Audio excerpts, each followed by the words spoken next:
மயிலாடுதுறையில் மாற்றுத்திறனாளிகள் நலத்துறை சமூக நலத்துறை சார்பில் பயனாளிகளுக்கு நலத்திட்ட உதவிகளை பிற்படுத்தப்பட்டோர் நலத்துறை அமைச்சர் சிவ வி மெய்யநாதன் வழங்கினார். மாவட்ட ஆட்சியரக வளாகத்தில் நடைபெற்ற நிகழ்ச்சிக்கு மாவட்ட வருவாய் அலுவலர் பூங்கொடி தலைமை வகித்தார். மக்களவை உறுப்பினர் சுதா, சட்டப்பேரவை உறுப்பினர்கள் ராஜகுமார், நிவேதா எம். முருகன் ஆகியோர் முன்னிலை வகித்தனர்.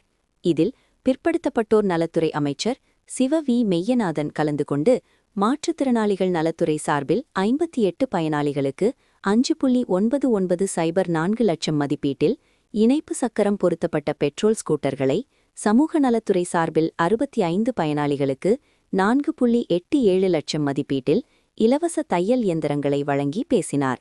நிகழ்ச்சியில் கோட்டாட்சியர் விஷ்ணுபிரியா, நகராட்சி தலைவர் செல்வராஜ், மாவட்ட சமூக நலன் அலுவலர் பிரபா, மாவட்ட மாற்றுத்திறனாளிகள் நல அலுவலர் பூவனா ஆகியோர் கலந்து கொண்டனர்.